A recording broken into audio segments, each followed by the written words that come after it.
네, 그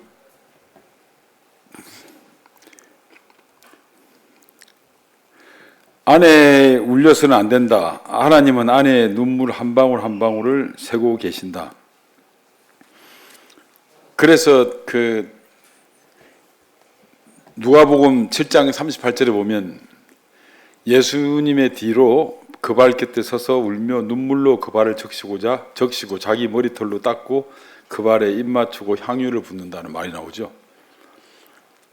전통적으로 이겁니다. 유대인들뿐만 아니라 중동의 2000년 전의 문화를 보여주는 건데, 성경에는 여기는 안 눈물병이라고 안 나오지만 고대 유대인들은, 중동 사람들은 예수님 당시에 전부 다 눈물병을 갖고 다녔습니다.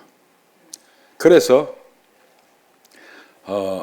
기록에 보면 네로가 로마가 불탄다, 눈물병을 갖고 온나 이래가지고 눈물병을 담았다는 게 있고, 그 다음에 자기 친구가 죽었다고 슬퍼하면서 눈물병 갖고 오라는 기록이 있어요. 뿐만 아니라 페르시아에서는 자기 가족이 뭐 친지나 누가 큰 질병에 걸리면, 심각한 질병에 걸리면 눈물병을 가지고 그 눈물병을 갖고 각 그 가족들한테, 슬퍼하는 가족들 눈물을 다 담아가지고 자기네 신한테 이거를 부탁을 해요. 청혼을 해요. 우리가 이렇게 슬프고 이렇게 힘드니 이 사람을 꼭 고쳐주십시오 하는 그런 기도를 합니다. 그러니까 눈물병을 갖고 다녔어요.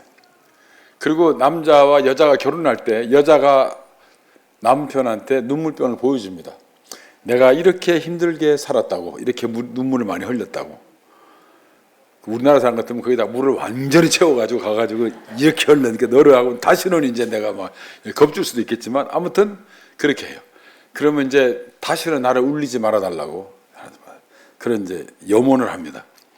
그래서 저는 이 성경 구절을 보고 처음에는 어떻게 눈물로 발을 적셨을까? 일단 눈물로 발을 적셨다는 자체가 눈물이 많았다는 이야기고, 더 구체적으로 이야기하면 이 여자가 눈물병을 쏟았다는 뜻이에요. 그런데 눈물병이 요만 손바닥 한 반 정도 합니다.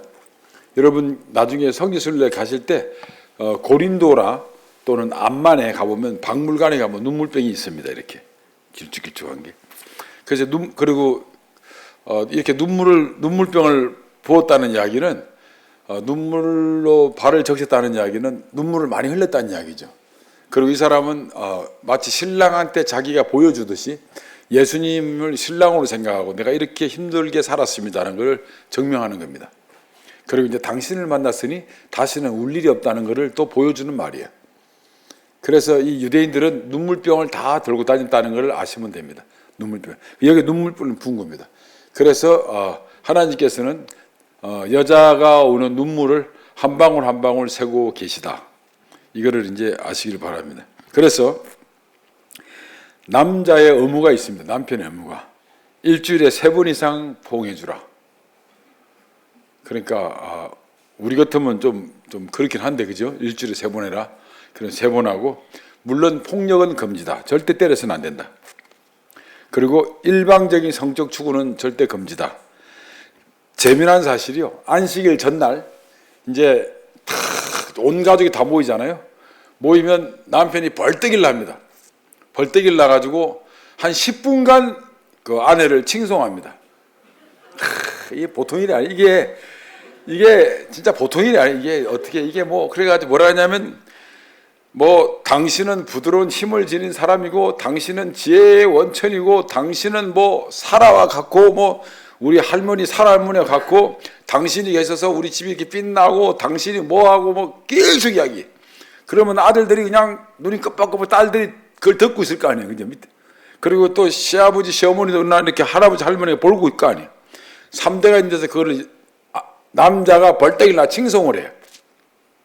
끝나자마자 엎어버리고 여자를 때리고 이러진 않을 거 아니에요. 그죠? 이래요. 놀랍지 않습니까? 그걸 일주일에 한 번씩 한다고요.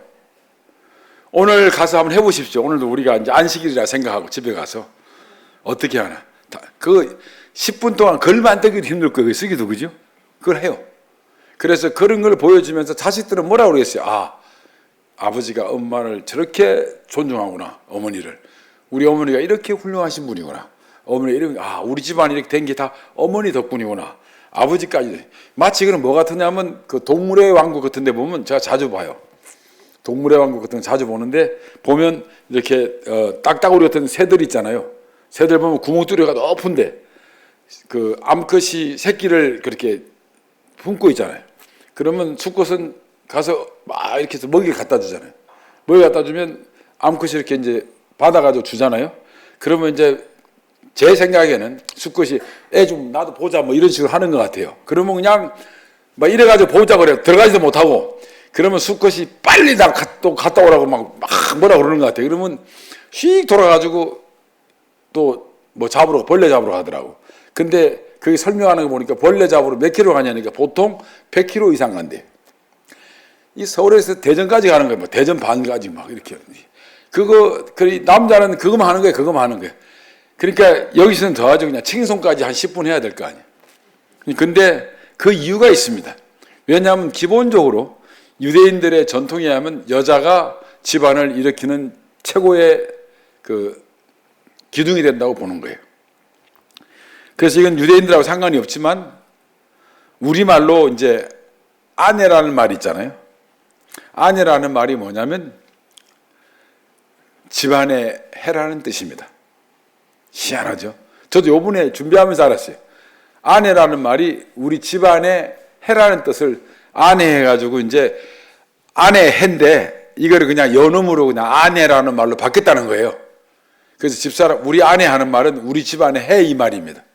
그러니까 유대인들이요, 막 이 10분씩 칭송하는 거 필요 없어요. 우리는 아예 그냥 매일 부를 때 우리 집안의 해, 우리 집안의 해라고 부르면서 뜻도 모르고 부르는 거예요, 그냥.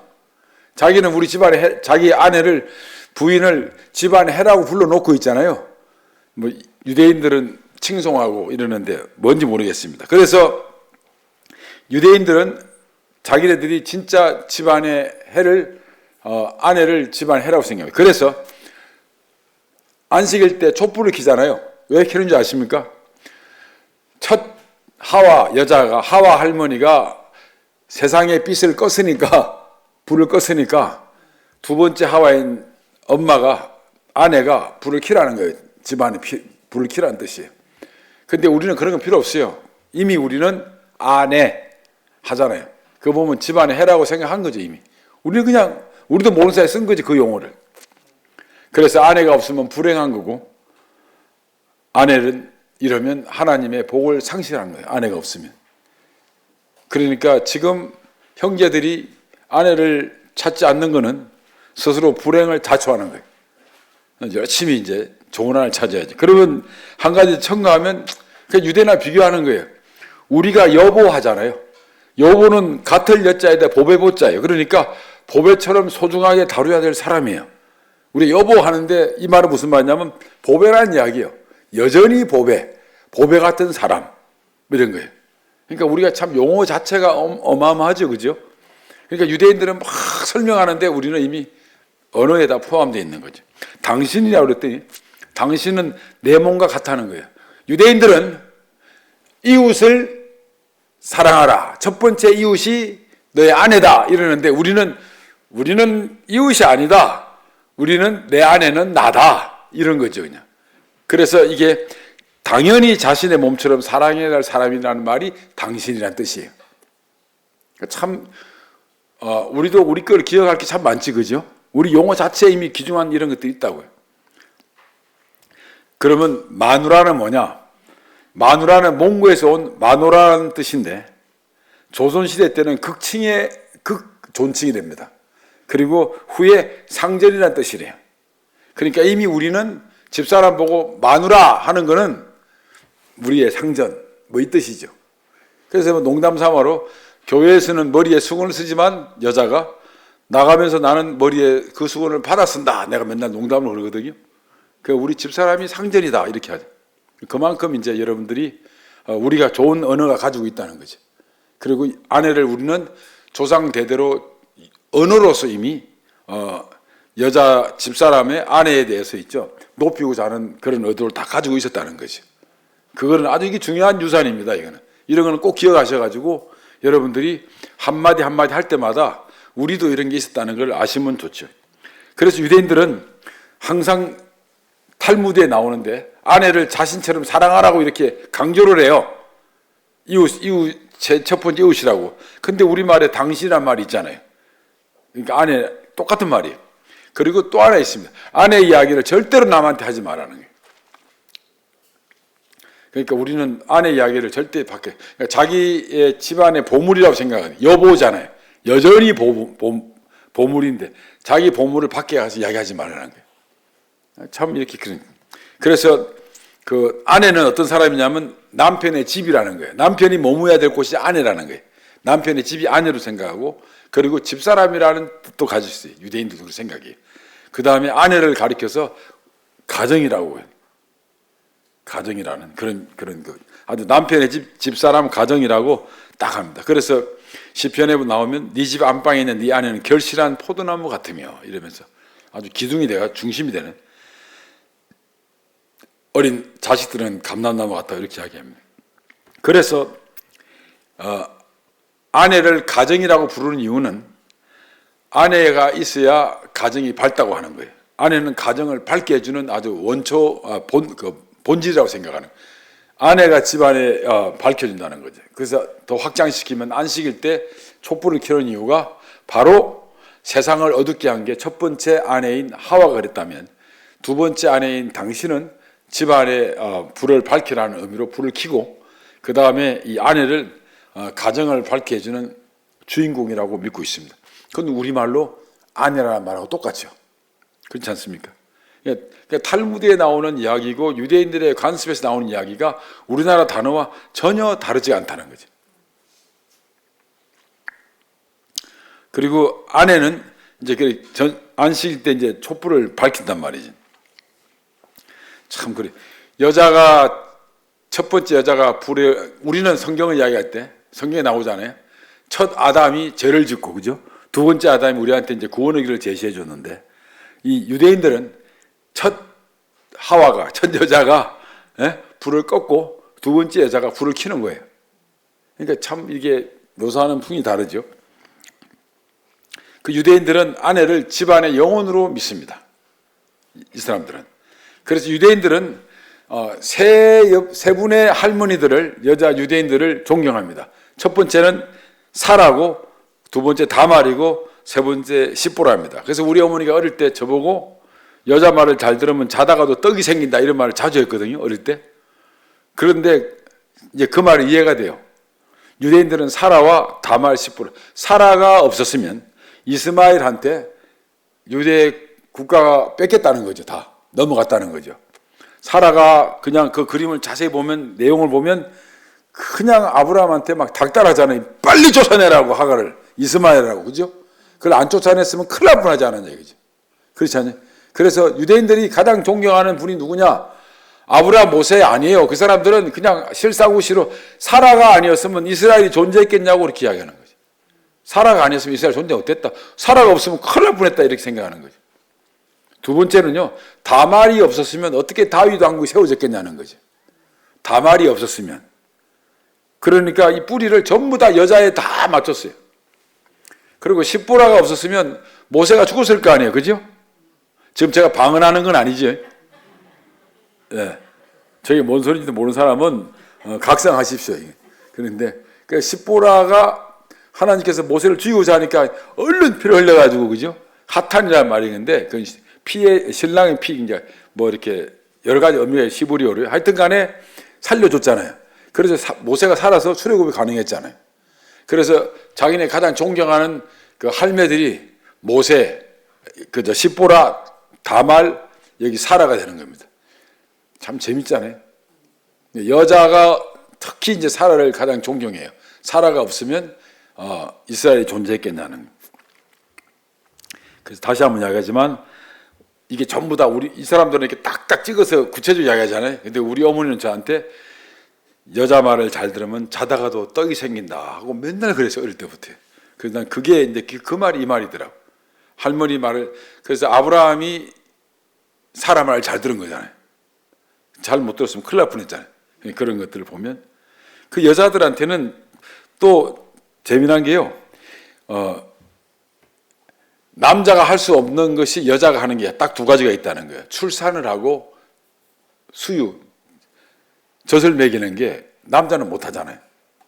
그래서 하나님께서 뭐라고 그러냐면 유대인들의 전설에 그 전성에 하면 하나님이 등이 없고 젖가슴이 없어서 아이를 업을 수도 없고 젖을 줄 수 없기 때문에 여자를 보냈다 이래 버려요. 그 여자가 그만큼 중요하다는 거예요. 엄마가. 그래서 그렇게 이야기합니다. 그래서 창업과 수성이 있죠. 남자는 뭐를 만들려고 하지만 여자는 지키는데 이렇게 중심이 돼 있다. 이렇게 이제 그 이해를 하고 있습니다. 그래서 유명한 두 사람이 이야기인데 프로이드나 아인슈타인은 고백을 합니다. 내가 위대한 인물이 되려고 노력한 것은 어머니가 나를 믿어줬기 때문이다. 아인슈타인은요 거의 전능하라고 생각하고 그 미진하라고 생각해서 학교 다니면서 되게 그 선생님한테서 불편을 많이 느끼 선생님이 불편하다고 되게 걱정을 했대요 어머니한테. 근데 어머니는 맨날 아인슈타인은 그래서 아인슈타인은 그런 사이에 뭐라고 이야기했냐면 어머니가 우리 아이는 남들과 다르다 계속 그렇게 생각했대. 기대감을 가지고 있었대요. 그래서 머리맡에서 맨날 교육식 때 뭐라고 그러냐면 저 별은 왜 안 떨어져? 별이 왜 안 떨어지냐고 하늘에서 떨어져야 될 거 아니야. 올라가 있으니까 떨어져야 될 거 아니야. 저기는 아브라함이 봤던 별이 할아버지가 봤던 별 이야기 그렇게 많이 해줬대요. 그래서 아인슈타인이 그것을 잊어버리지 않고 별에 대해서 연구를 했다는 거예요.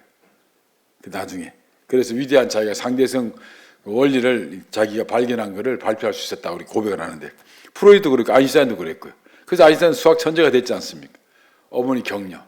뭐 뒤에 나올 이야기지만 이 기대감의 동인이 뭐냐면 우리 아이는 잘할 수 있을 거다 하는 그 기대감의 동인이 뭐냐면 바로 여러분 얘기 좀 관심 있게 들어야 되는데 그거는 구별입니다. 구별. 다름. 그러니까 우리는 무슨 말이냐면 군대에서 그런 말 많이 쓰는데 중간에나 가지 껴가지고 앞뒤 안 걷고 맞아도 앞에 맞는 놈이 있고 뒤에 맞는 가운데 싹 껴가지고 있는 그러면 좀 하여튼 뭐 안전제일주의잖아요. 근데 유대인들은 그런 건 안 따지고 유대인들은 무조건 다른 것을 이야기합니다. 우리 아이는 다른 아이와 달리 커야 된다. 여러분 다르다는 게 무슨 뜻이냐면 구별이잖아요. 구별이 다른 말로 하면 거룩입니다. 그래서 히브리어로요 카도시라는 말이 다름이라는 뜻이고요 거룩이라는 뜻이고 구별이라는 뜻입니다.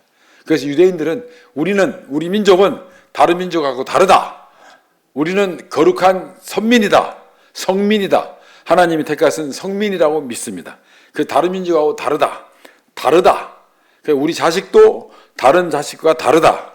특별히 구별됐을 거다. 이러는 게. 그래서 유대인들은 자식을 가르칠 때 어떻게 가르치냐면 공통적인 사람으로 키우는 게 아니라 일반적인 사람을 키우는 게 아니라 다른 사람과 다른 아이로 키워라. 이게 유대인들의 특징입니다. 이스라엘 민족이 출발부터 다른 민족과 다르기 때문에 유대인들도 자식들조차도 다른 민족과 다르게 키워야 된다. 다른 사람들과 다르게. 그 다름을 나는. 우리는 뭐라 그럽니까? 모난돌 정맞는다 그러잖아요. 유대인들은 절대 아니에요. 모난돌 굿이다 뭐 이러는 거예요. 우리는 모난돌 그냥 찍힌다고 생각하는데 유대인은 그렇잖아요. 유대인들은 다르게 키워라. 자식을 다르게 키워라.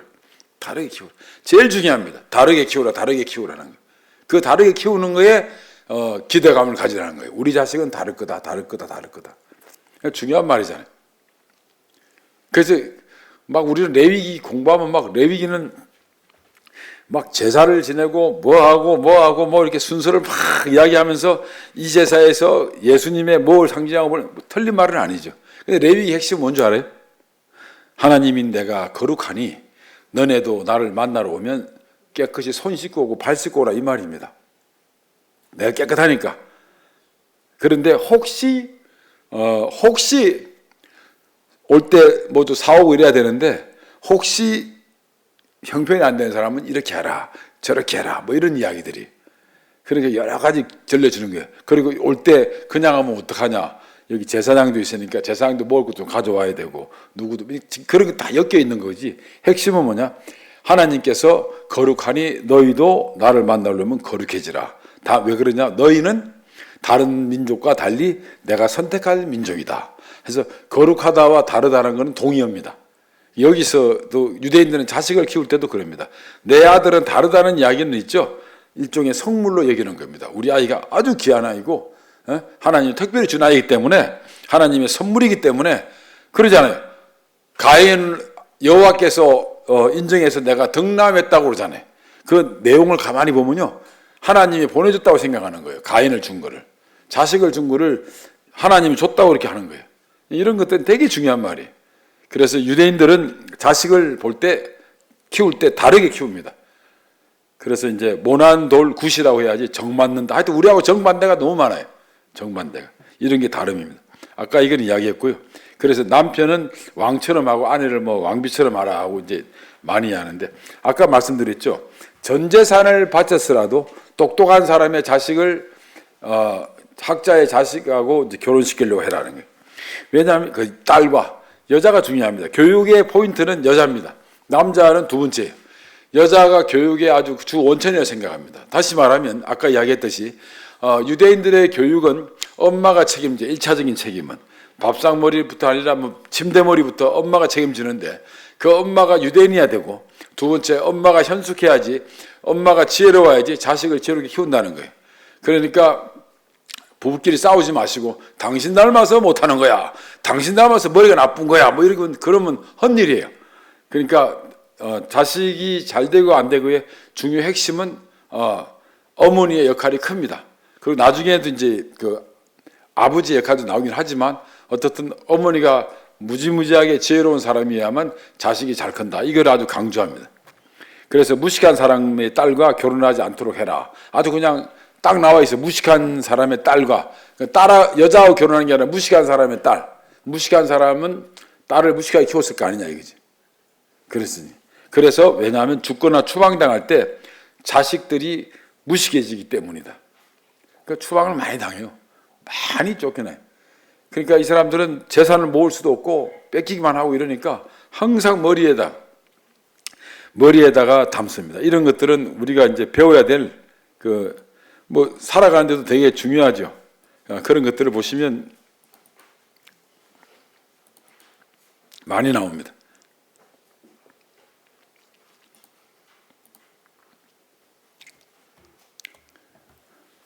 자, 이제 임신, 태교, 출산을 좀 보겠습니다. 그래서 유대인들은 자식을 놓는 걸 있죠. 유일한 창조행위라고 봅니다. 물론 우리가 이제 사정에 따라서 결혼을 안 한 사람도 있을 것이고, 또 결혼할 수 없는 입장인 사람도 있을 것이고, 이런 것들은 머스트가 아니라 이제 이 사람들은 자식을 많이 놓으라는 전제하에서 거기에 풀이 된 거기 때문에 여러분들 오해가 없기 바랍니다. 꼭 뭐 자식을 놓고 안 좋고가 그러니 그 머스트라는 개념보다는 유대인들은 다산을 원했고 자식을 많이 놓기를 바란다는 그런 의미로 시작한 거죠. 자, 그래서 이 사람들은 이미 결혼할 때 있잖아요. 이미 계획 임신을 합니다. 계획 임신을. 그래서 100일 전부터 있죠. 어떻게 하면 우리가 이제 아이를 어떻게 가질까 하는 것을 연구를 합니다. 그래서 닛다 임신법이라고 하는데 아주 중요한 겁니다. 우리도 옛날에 뭐 100일 기도해가지고 애 낳았다 하는 말이 있지 않습니까? 그죠? 유대인들도 거의 아기 놓기 전에 닛다 임신법이라는 거에서 100일 정도 어떻게 아이를 가질까 하고 궁리를 합니다. 그래서 이런 것을, 그래서 이제 금욕을 하고, 그 다음에 이제 생리 후 7일간 이제 동침하지 않고 생리 후 10일째 이제 우유목을 한다. 이 무슨 말이냐면 이렇습니다. 생리를 중에 생리가 일주일이 지나기 전에 이 관계를 하면 어떤 게 있냐면 의학적으로 상당히 이 감염될 확률이 높다는 거예요. 신체적으로. 그 여성보호법이 있는 거예요. 그래서 우리는 그 성경에는 여자가 생리 중에 그때는 부정타 이렇게 이야기하잖아요. 이 부정타는 이야기가 정말 더럽고 나쁘다는 개념이 아니라 그 목적은 남편이나 접근을 못하게 하기 위한 조치입니다. 그러니까 이거는 여성을 보호하기 위한 조치였지, 이 부정이라는 말 뒤에는 항상 그 복원이나 또는 기타 이유가 다 있었습니다. 여성을 보호하기 위한 조치였다는 거죠. 그 다음에 이제 생리 후 10일째 이제 우유 목욕을 하는데, 여기 우리가 잘 알죠. 자궁이라는 거는 그 아이들이, 문자대로 표현하면 아이들의 집이잖아요. 그죠? 아이들의 집이에요. 그리고 여자가 이제 그 우유로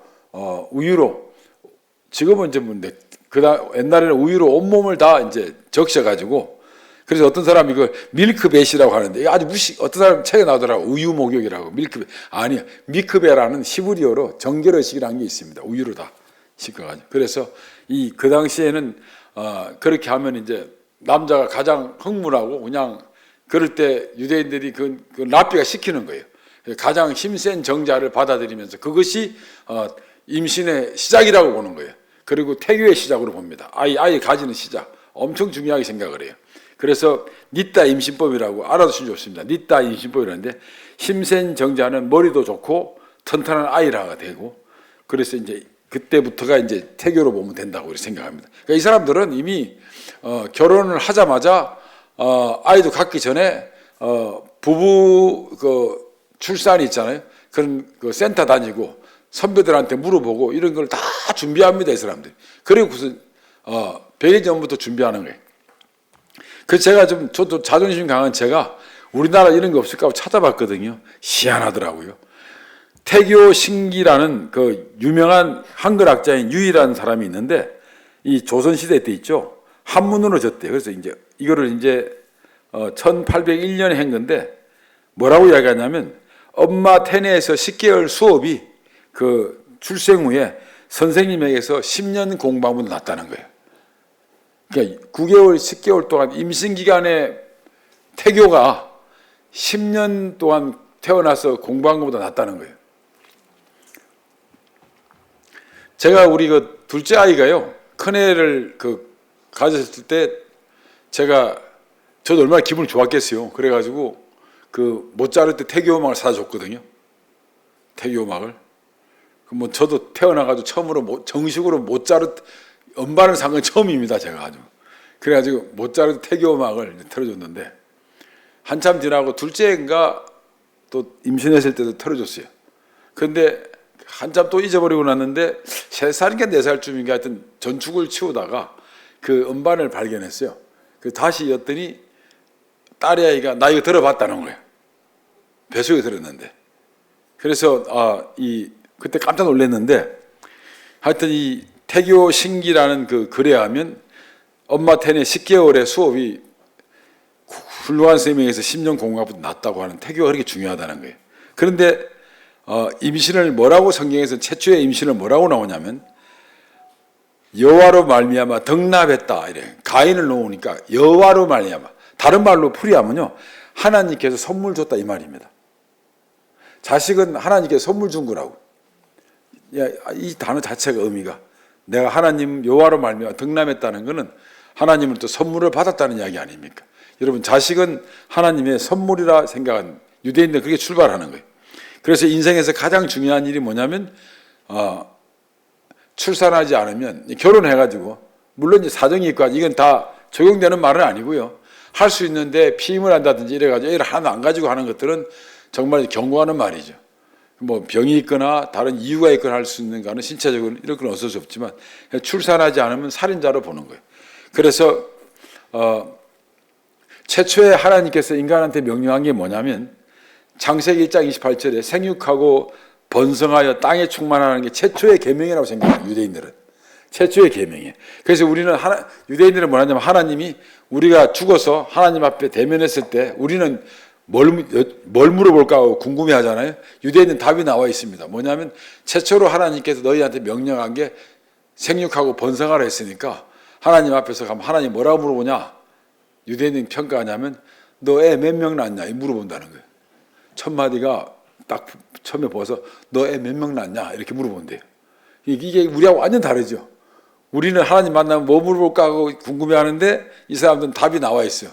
제일 먼저 명령한 게 창세기 1장 28절의 이야기니까 자식 몇 명 낳냐고부터 물어본다는 거예요. 그 랍비는 또 이것도 뭐 아들 낳을 딸을 어떻게 놓고 자기 마음 놓겠습니까? 근데 랍비는 아들 딸 놓을 때까지는 절대 피임하지 말라고 가르치고 있습니다.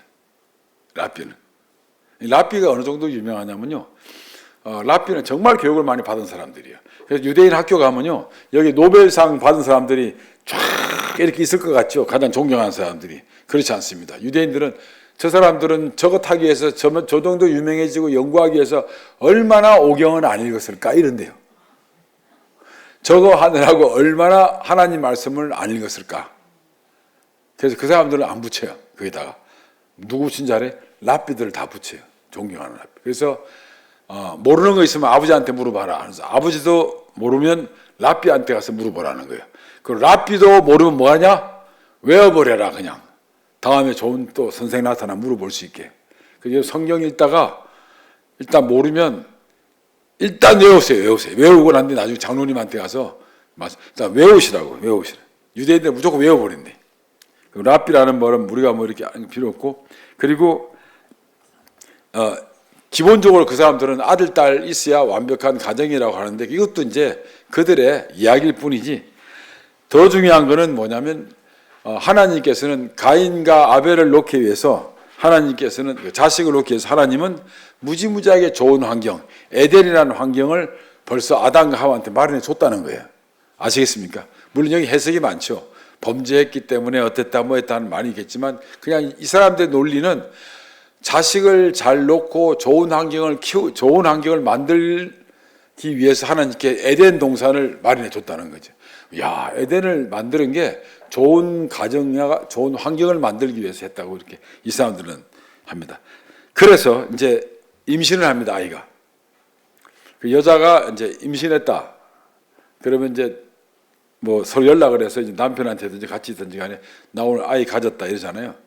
아이 가졌다는 순간에 대부분의 남자들은 제일 먼저 가는 게 서점에 가서 히브리 성경, 그러니까 토라나 히브리서 타낙이라고 하는데 히브리 성경을 구입합니다. 우리도 말로 하면 구약이죠. 구약책을 구입해요. 그래서 구약을 구입해서요, 그냥 애 생겼다는 그 순간부터 집에 가서 읽어주는데, 창세기 1장 1절 같은 거 읽어주잖아요. 이렇게 읽어줘요. 1장 1절은 오늘 읽어줬음. 뭐 2장 몇 절부터 내가 읽었음. 며칠 날 읽었음. 연도하고 날짜를 써줘요. 그 돌아보면 계속 읽어주는 거예요. 성경 읽어줘요. 그 아이가 태어나요. 태어나도 잘 모르잖아요. 계속 읽어주면서 성경 그 구절 위에다가 몇 년도 몇 월 며칠 요때 읽었음 다 써놔요. 아이가 4살, 5살쯤 되고 6살 되고 하면 글을 읽을 줄 알지 않습니까? 그러면 이 아이한테 이 성경책을 줍니다. 내가 이렇게 너를 읽어줬으니 너도 이제 이거 네가 직접 읽으라는 거예요. 여러분 어떻게 했어요? 자기가 태어나자 임신 엄마 뱃속에 있자마자 엄마 아버지가 아시고 이걸 읽어준 거예요. 그래서 나는 이거 읽겠습니까? 버리겠습니까? 진짜 버린 아이는 정말 문제가 있는 거겠지, 그죠? 얼마나 평생 동안 갖고 있는 거예요. 내가 엄마 뱃속에 있을 때부터 요때부터 몇 월 며칠 날부터 우리 아버지가 읽어줬고 어머니가 읽어줬고 다 써있잖아요. 표시가요. 그거를 갖고 있어요. 그러니 이 사람이 히브리 성경을 얼마나 귀중하게 생각하고 존중하게 생각하냐고. 아시겠습니까? 놀랍지 않습니까? 대단하죠, 이 사람들은. 그렇게 이제 이렇게 합니다. 그렇게 이 사람들은 이 말씀이 중심이 된다 이렇게 생각을 합니다. 그리고 임신했다 소리 하자마자 체다카라는 자선 저금통을 만들어 가지고 말씀드린 것처럼 그냥 수시로 이렇게 돈을 이렇게 여요. 여기다가 물론 안식일 때도 또 동전 엮고 아이들한테 동전 주면서 같이 였자고 엄마가 가서 미리 엮고 아이들도 안식일 날 되면 엮고 하는데, 태교에 애 가졌다고 그 자선함을 만들어가지고 돈을 줬고 안식일마다 또 돈을 줬고 하는데, 아이가 태어나면 그걸 가지고 누구한테 주냐면 불쌍한 사람한테 기부합니다. 우리하고 완전히 다르죠. 그러니까 이 사람들은 우리가 선민이다, 제일 똑똑한 사람이다, 하나님으로부터 우리가 선택받은 사람이다, 그거로 끝나는 게 아니에요. 행동으로 보여주는 거예요. 내가 참 여기 그게 깔려 있습니다. 내가 이 지구를 책임져야 된다. 우리 민족이 전 세계 민족을 책임져야 된다는 장자의식이 깔려 있는 거죠. 자선하고 막 이러는 것들이 그렇게 깔려 있습니다. 그리고 그래서 이제 여러분 엄마라는 말이 히브리어로 M입니다. M. 우리가 M이야 뭐 M이 이러잖아요. M입니다. 엄마라는 말이. 근데 이 M이라는 말이 뭐의 약자냐면 말씀드린 대로 이 믿음이라는 히브리어 에무나라고 그러거든요. 그 진리라는 에메트라는 말, 그다음에 우리가 믿습니다, 뭐 아멘 하는 거 있잖아요. 꼭 그렇게 되십시오 하는 단어들, 이 단어의 어근입니다. 핵심 단어예요. 엄마라는 그 히브리어가 엄마라는 단어가 진리와 믿음과 있죠. 뭐 아멘 뭐 꼭 그렇게 됩니다는 그런 것들의 뜻입니다. 핵심입니다. 이 더 나가면 양육하다는 뜻도 있습니다. 그래서 여기 록기 4장 잘못 썼네. 4장 16절에 보면 양육이라는 말이 있습니다. 나오미가 아기를 받아 품에 품고 그의 양육이 되니, 양육이라는 말에 M이라는 말이 있죠. M, 엄마라는 말이 이런 뜻이 있습니다. 엄마는 진실하고, 엄마는 진리고, 엄마는 교육하는 그런 분으로 표현되는 거예요. 놀랍지 않습니까? 이런 단어가 있습니다. M이라는 단어. 그런 거 보시면, 그리고 출산에 또 다시 돌아가면 아까 말씀드린 대로 모든 게 부정하다 하면 그 뒤에는 이유가 있다고 그랬는데 산후조리법이 있습니다. 엄마가 이제 애를 놓습니다. 그래서 레위기 12장 1절에 보면 이런 말이 나오죠. 결론이 이렇습니다. 아이를 놓으면, 남자아이를 놓으면 40일 부정하고 여자아이를 놓으면 80일 부정하다고 이야기해요. 이게 왜 그러냐면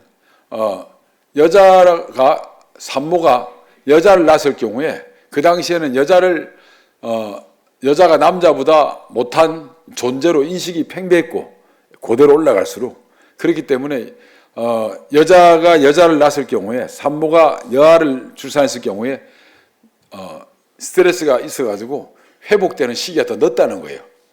회복이. 그래서 여성이 회복이 늦기 때문에 회복의 시간을 더 줘야 된다는 의미에서 여성이 산모가 여아를 출산할 경우에는 부정하다 해가지고 사람들을 접근을 막음으로써 장시간, 그래서 여자 회복을 도왔다는 뜻이 있습니다. 그래서 이걸 여성보호법의 일종이라고 보는 거죠. 정말 이해하시죠? 무슨 말인지. 여아를 얼마나 멋있습니까? 성경이 그렇게 그대로 올라갈수록 이런 거지. 여기에 레위기의 말씀에 여아를 출산했을 경우와 남아 출산했을 경우에 부정하다는 일수가 다르다는 이야기는 그만큼 여성을 보호하기 위한 그런 조치였다는 거죠. 우리나라에도 그런 거 있지 않습니까? 막 검줄 같은 거 달아놓고 있죠. 지금은 이제 이런 게 없는데 부정타 그래가지고 접근을 금지하지 않습니까? 이런 것들 보면 참 다분히 여성보호법이 있었습니다. 그러니까 모든 성경에 있죠. 이 남녀나 또는 가정에 있어서 핵심은 여성이고 구체적으로 이야기하면 엄마였습니다. 엄마에 대해서 여러 가지로 조치로 있죠. 이거를 해주는 그런 게 있었습니다. 그 좀 하나 재미나면 이 레위기에 나오는 거 보면 뭐라고 그러냐면 아들, 딸 낳았다고 하지 않고 남아, 여아를 낳았다고 그래요. 이게 무슨 말이냐면 어떤 성으로서의 남자, 성으로서의 여자를 의미하는 거지. 어떤 인간 존재에서 그냥 아들이다, 딸이다 이렇게 구분하지 않았더니 이거는 별건 아닌 것 같지만 우리가 돌잔치하고 백일잔치 하죠.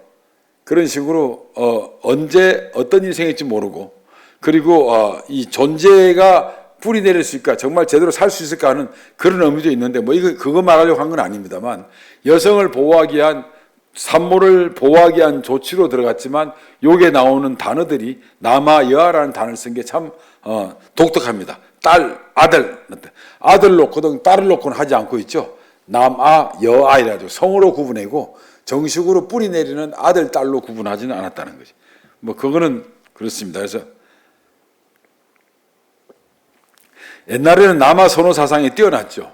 그래서 아들을 선호했고 아들에게 장자권을 또 두고 그 다음에 아들에게는 항상 윗자리 차지하게 하고 유산도 아들에게 상대적으로 2배나 줬고 그런데 그만큼 남자를 선호했기 때문에 출산했을 경우에 내가 딸을 낳았구나 하면 여아를 낳았구나 할 경우는 회복이 늦어지다는 거예요. 스트레스를 더 받는 거라.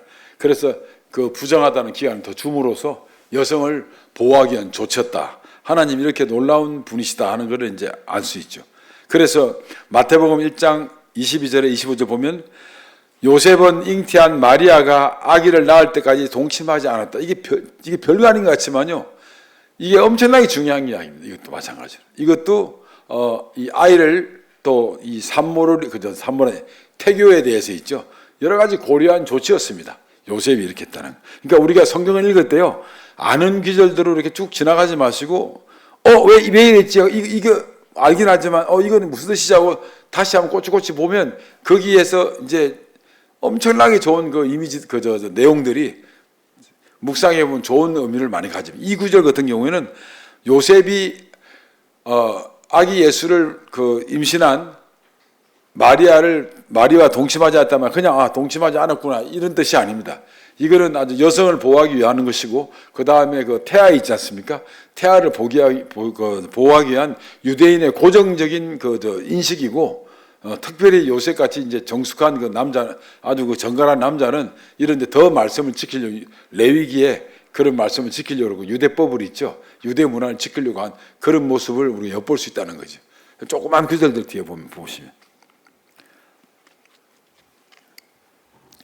출산은 이제 아까 말한 대로 너 아이 몇 명 낳냐 뭐 이거 물어보는 게, 하나님 심판대가 제일 먼저 물어보는 게 하나님이 질문이라는 거죠. 그 다음에 출산은 부모의 의무라는 겁니다.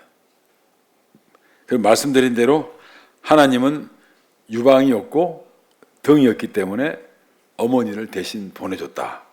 그러니까 어머니는 하나님의 대리자다. 이런 걸 이야기하는 겁니다. 그리고 유대인의 정체성이 바로 유대인 어머니의 자녀만이 유대인이 될 수 있다. 이래가지고 지금은 이제 안 그런데 고대에서는 여자의 중요성을 강조했다. 그리고 출산 후에는 이제 이거는 좀 다를 겁니다. 여러분 처음 들어보실 건데, 여자는 출산 후에 속죄제를 드려야 됩니다. 레위기 12장 6절에 보면 출산 후에 이제 부정하다 해서 기일이 차면 속죄제라는 건 기본적으로 뭐냐면 죄를 용서받기 위해서 우리가 드리는 제사지 않습니까? 그렇지만 사실은 애를 낳았다고 뭐 죄를 지은 건 아니지 않습니까? 그러니까 막 이걸 이상하게 해석하시는 분도 많은데, 이거는 이제 성경 문화를 잘 몰라서 그래요. 왜냐하면 이제 속죄제를 드리려면 제사장한테 가야 되잖아요. 그 전까지는 아무도 여자를 놓건 아들을 놓든 딸을 놓든 부정하다고 접근하지 말라고 그랬는데, 산모가 기간이 찼어요. 그러면 자기가 찾아가가지고 제가 애를 낳았습니다. 이제 내가 제사를 드리러 왔습니다. 그러면 이제 이 제사장이 뭐라고 그러냐면, 이 여자분이 이제 부정한 게 끝났습니다. 이제 이 여자분은 우리 공동체 정식 일원이 됐으니까 같이 교제해도 됩니다. 같이 생활해도 됩니다. 이런 뜻이에요. 이해하시겠습니까? 부정한 거를 부정하기 때문에 그걸 속죄제로 드린다는 것이 아니라, 말은 그렇게 나와 있지만 애 낳았다고 뭐 우리가 속죄를 드리는 건 아니잖아요.